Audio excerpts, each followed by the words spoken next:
اور بے شک وہ تمہارے صبر کے بعد وہ تمہیں تمہاری چاہت سے نواز دے گا۔ کوئی کتنا بھی تمہارا دل کیوں نہ دکھائے، لیکن اس دل کی داستان اللہ کے سوا کوئی نہیں جانتا۔ وہ اتنا پاک ہے، جس کو چن لیتا ہے اسے پاک کر دیتا ہے۔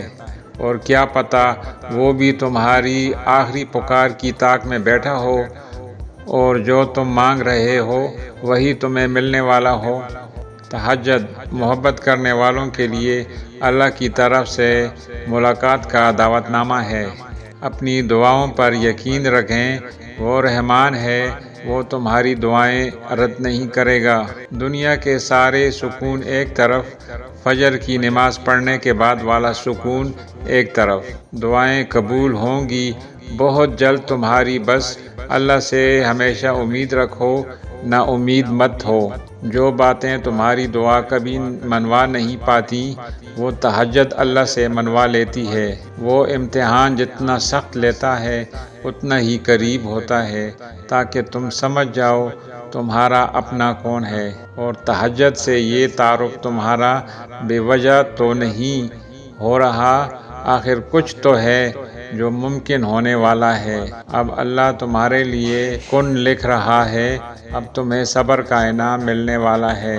تہجد نام ہے اس سکون کا جس میں میری اللہ سے طویل گفتگو ہوتی ہے۔ میری دعائیں بھی سنے گا اور قبول بھی کرے گا، کیونکہ میں نے جس سے مانگی ہیں دعائیں وہ تو ہے ہی مجیب۔ تہجد وہ نماز ہے جو بندے کو اپنے رب کے قریب لے جاتی ہے۔ ٹوٹے ہوئے دل سے نکلی ہوئی ایک ہی دعا پر اللہ کے عرش کے سارے دروازے کھول دیے جاتے ہیں۔ تہجد کے وقت اللہ وہ دعائیں بھی سن لیتا ہے جس سے دنیا ناممکن کا خطاب دے چکی ہوتی ہے۔ یقین رکھ کر تیرے کن پہ مولا، میں نے بہت حسرتیں سنبھال رکھی ہیں۔ اللہ نے تمہارے لیے بہت زیادہ لکھ رکھا ہے، تم تو بہت کم کے پیچھے بھاگ رہے ہو۔ دعائیں تمہاری سب قبول ہوں گی، بس تھوڑا صبر کرو اور وقت کا انتظار کرو۔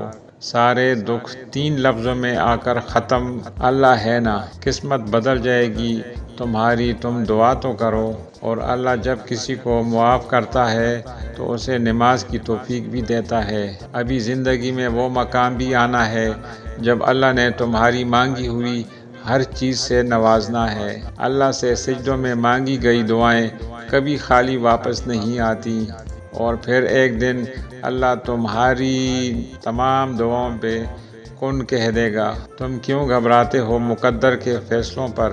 کیا تم نہیں جانتے اللہ سب سے بہتر کرنے والا ہے؟ یا اللہ تو مجھے وہ عطا کر دے جس کی میں نے تم سے امید لگائی ہوئی ہے۔